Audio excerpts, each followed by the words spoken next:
Singapore today is known around the world as a powerful hub for finance and trade. Its modern skyline, filled with towering skyscrapers, reflects its status as a global economic leader. Banks from every corner of the globe have a presence here, managing vast sums of money and facilitating international business.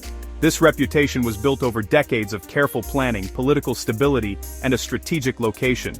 The city-state is a testament to how a small island can become a giant in the world of commerce, attracting investors and businesses with its efficiency and reliability. Singapore's name is synonymous with wealth, order, and success in the modern age.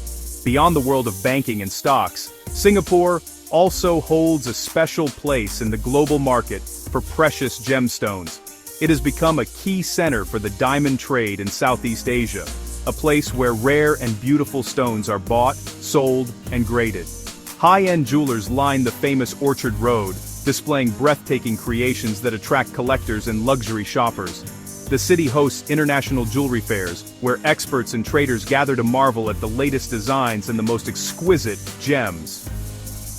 This dual identity, as both a financial powerhouse and a gemstone paradise, sets the stage for a fascinating story about money and value in this unique nation. The combination of finance and luxury often sparks imagination and leads to intriguing questions. People wonder about the nature of wealth and the forms it can take. Could these two worlds, the world of currency and the world of precious diamonds, ever merge? This question gives rise to the enduring mystery of the Singapore diamond coin. The idea of a coin made from the world's hardest and most brilliant material is captivating. It speaks to a level of opulence and permanence that standard money cannot match. This essay will explore this very idea, delving into the history of Singapore to uncover the truth behind this glittering legend. We will journey back in time to understand Singapore's history with trade, currency, and precious materials. Our investigation will cover its earliest days as a trading post, the colonial period, the challenges of war, and its rise as an independent nation. By examining each era, we will see why diamonds, despite their immense value, were never used as everyday money. We will separate historical fact from popular myth, exploring how the legend of a diamond coin came to be. Ultimately, we will discover the real story of diamonds in Singapore, which is a tale not of currency, but of luxury, investment, and rare collectible art. Long before the modern city of Singapore existed, the island was known by another name, Temasek. Archaeological discoveries show that Temasek was a bustling trading port as early as the 14th century. It was a vital stop on the maritime trade routes that connected China to India, the Middle East, and Europe. Ships from distant lands would anchor in its harbor, bringing goods to trade with local merchants and with each other. The air would have been filled with the scents of exotic spices, the sounds of different languages, and the sight of people from many cultures interacting and doing business. Temasek was a cosmopolitan center of its time. In this ancient port, trade was conducted primarily through barter. People exchanged goods directly for other goods they needed. For instance, a local fisherman might trade his catch of fresh fish for a sack of rice brought by a farmer from the mainland. Chinese merchants would arrive with shiploads of fine porcelain and silk, which they would trade for rare jungle products like hornbill casks and fragrant resins from the local population. Gold and silver were also used in these transactions, but they were treated as valuable commodities, weighed carefully for each exchange.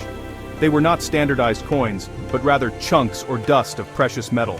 Notably absent from these early transactions were diamonds. While diamonds have been cherished for centuries, they were incredibly rare in ancient Southeast Asia. The primary sources for diamonds were in India, and the supply was very limited. These stones were considered so special and valuable that they were reserved for royalty and the highest elite. A king or a powerful ruler might own a diamond as a symbol of their immense power and divine status, but it was not something that would be used for everyday trade. Its value was too high and too difficult to standardize for common commercial use among merchants. The economy of Temasek, therefore, functioned without a formal currency system as we know it today. There were no government-issued coins with fixed values. Instead, value was determined by negotiation, supply, and demand. The system was based on tangible goods and precious metals that could be weighed and assessed on the spot. This reliance on barter and commodities meant that the concept of a diamond coin would have been completely alien to the people of ancient Temasek. Diamonds belonged to a world of myth, magic, and monarchy, far removed from the practical realities of the marketplace, where spices and ceramics changed hands. In 1819, Sir Stamford Raffles established a British trading post in Singapore, an event that would forever change the island's destiny. The British saw Singapore's strategic potential, situated at the crossroads of major shipping lanes. Under British administration, the port grew rapidly, attracting merchants, laborers, and entrepreneurs from all over Asia and Europe. This influx of people and commerce created the need for a more organized and reliable system of money. The old ways of barter and using various foreign currencies were too slow and confusing for the booming economy. A standardized currency was essential for Singapore's continued growth and prosperity. To solve this problem, the British introduced their own system of coinage. The first official coins used in Singapore and the surrounding territories were issued by the British East India Company. Later, the Straits Settlements, a crown colony that included Singapore, Penang, and Malacca, began issuing its own currency. These coins were typically made of copper, silver, and sometimes gold. They featured the portrait of the reigning British monarch, such as Queen Victoria, on one side, and their value on the other. This was the first time Singapore had a truly standardized and widely accepted currency, making trade simpler and more efficient for everyone. Even as this new era of coinage began, diamonds were never considered for use as money. The reasons for this were very practical. First, diamonds are not uniform. Each stone is unique in its cut, color, clarity, and carat weight. This makes it impossible to create standardized coins with an equal and verifiable value. How could you ensure that one diamond coin was worth the same as another? Second, diamonds are extremely hard, which makes them very difficult to shape into coins. The technology and effort required would have been enormous and far too expensive for mass production of currency for daily use. Furthermore, the primary purpose of a coin is to be a medium of exchange that can be used by everyone, for transactions big and small. A coin made of diamond would be far too valuable for buying everyday goods like food or clothing. It would be like trying to buy a loaf of bread with a sports car. The value of a diamond is simply too concentrated to function as practical money for the general public. For all these reasons, the British administrators stuck to proven metals like silver and copper for their coins, establishing a monetary system that was practical, reliable, and suitable for a growing colonial economy. The period of the Japanese occupation from 1942 to 1945 was one of the darkest chapters in Singapore's history. When the Japanese forces invaded, the official currency issued by the British became worthless overnight. The occupying administration introduced its own currency, which quickly became known as banana money because of the banana trees printed on the $10 notes. The Japanese military printed vast quantities of this money to pay for its expenses, without any real economic backing. As a result, the currency suffered from hyperinflation, where prices skyrocketed and the money lost its value almost as soon as it was printed. Faced with a worthless official currency, the people of Singapore had to find other ways to preserve their wealth and survive. Many turned to the age-old practice of using tangible assets as a store of value. Gold, which had always been prized, became a highly sought-after commodity. However, another precious item also gained prominence during these desperate times: diamonds. Wealthy families who owned diamond jewelry or loose stones found that these gems were a portable and easily concealable form of wealth. You could hide a small diamond in the hem of a shirt or sew it into a mattress, keeping your savings safe from seizure. Diamonds became a secret currency for those who could afford them. They were used in the black market to trade for essential supplies like food, medicine, and safe passage. A single small diamond could be enough to feed a family for weeks or to bribe a guard. Unlike bulky gold bars, diamonds were compact and could be transported discreetly, making them ideal for a time of chaos and uncertainty. They represented a concentrated form of wealth that could be trusted when paper money had become meaningless. In this context, diamonds were not just symbols of luxury, they were tools for survival. Despite their use as a private store of wealth and a medium of exchange in secret dealings, it is crucial to understand that no diamond coins were ever created during the Japanese occupation. The technology, resources, and official authority to mint such coins simply did not exist. The use of diamonds was an informal private practice born out of desperation. There was no standardized system or official recognition. People relied on their personal judgment to assess the value of each stone. The story of diamonds during this era highlights their enduring value in times of crisis, but it also confirms that they remained a form of private treasure, not public currency. After gaining independence in 1965, one of the most important tasks for the new nation of Singapore was to establish its own sovereign monetary system. For a brief period, Singapore shared a common currency with Malaysia and Brunei, but in 1967, the country decided to issue its own money. This led to the creation of the Board of Commissioners of Currency Singapore, now known as the Monetary Authority of Singapore, which was responsible for issuing the new Singapore dollar. This was a moment of great national pride, symbolizing Singapore's economic independence and its determination to forge its own path in the world. When designing its new coins and banknotes, the government had to choose materials that were practical, durable, and secure. For its coins, Singapore chose metals like copper-nickel, aluminum bronze, and later, multi-ply plated steel. These materials were chosen because they met several key criteria. They were resistant to wear and tear from constant circulation, ensuring the coins would last for many years. They were also cost-effective to produce, which is, an important consideration for any country, minting millions of coins for its population. Finally, their metallic properties made them difficult to counterfeit, helping to maintain the integrity of the currency. The idea of using diamonds to make these new national coins was never a serious consideration, for the same practical reasons that existed in the colonial era. The primary test for any material used in coinage is its ability to be standardized. Every $1 coin must look, feel, and be worth exactly the same as every other $1 coin. Diamonds, with their natural variations in quality, size, and shape, completely fail this test. It would be impossible to create millions of identical diamond coins. This lack of uniformity makes them entirely unsuitable for a modern mass-circulation currency system. Furthermore, the issue of extreme value remained a major obstacle. The purpose of a national currency is to facilitate commerce at all levels, from buying a newspaper to making a large business transaction. A currency system needs coins of small denomination to be functional. A diamond coin would have a value so high that it would be, useless for the vast majority of daily purchases. Therefore, as Singapore built its modern economy, it relied on proven practical materials for its currency. Diamonds were left to the world of high fashion and luxury, while the new Singapore dollar became the sturdy and reliable backbone of the nation's economic life. In the decades following its independence, Singapore transformed itself into a global economic powerhouse. As its wealth grew, so did its appetite for luxury goods. The city-state steadily emerged as a major center for the diamond trade in Southeast Asia, building on its long history as a trading hub. International diamond companies and grading laboratories, such as the Gemological Institute of America, or GIA, established offices in Singapore. This provided a secure and regulated environment for buying and selling diamonds, which attracted dealers, jewelers, and wealthy collectors from across the region and the world. Singapore became a trusted marketplace for high-quality gems.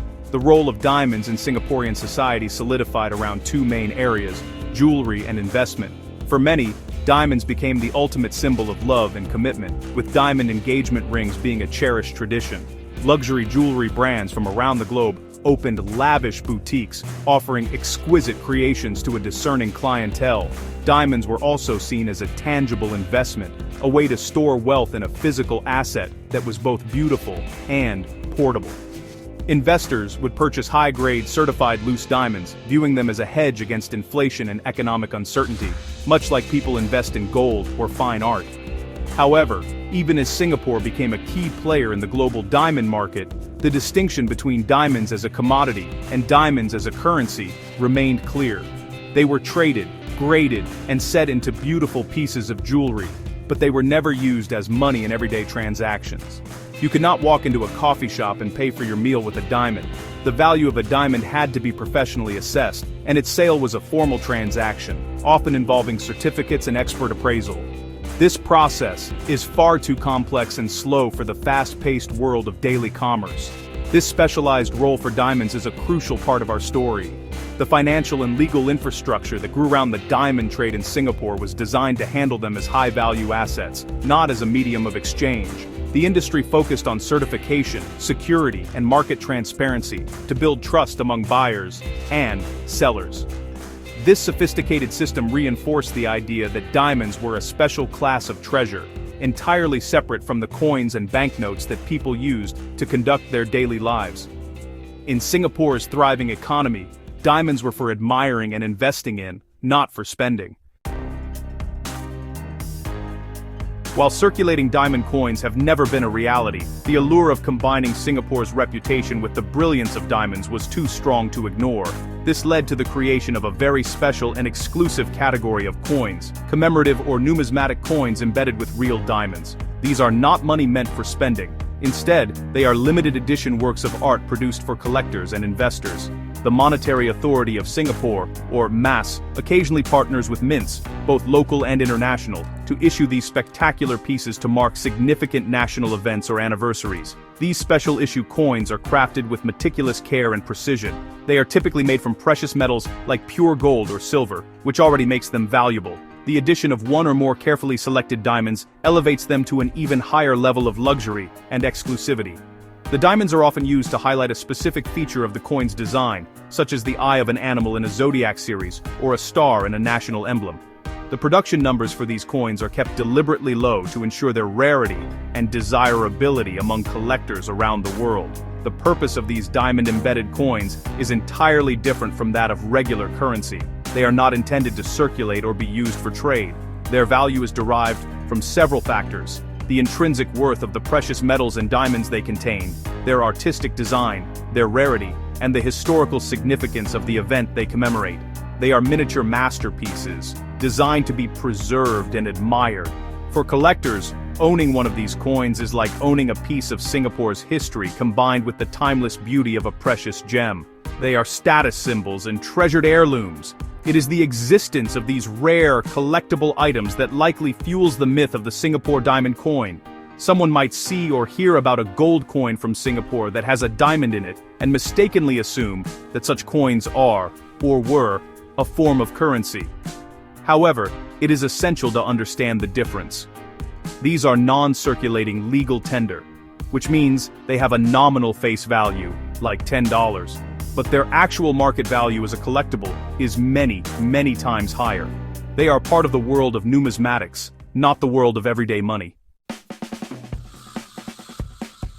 The idea of a circulating diamond coin in Singapore is a persistent myth, a fascinating story that captures the imagination but has no basis in historical fact. This legend likely arises from a combination of different truths. Singapore is a wealthy nation. It is a major diamond trading hub, and it does issue special collector coins with diamonds. When these separate facts are blended together in stories passed from person to person, it is easy to see how the myth of a real diamond currency could be born.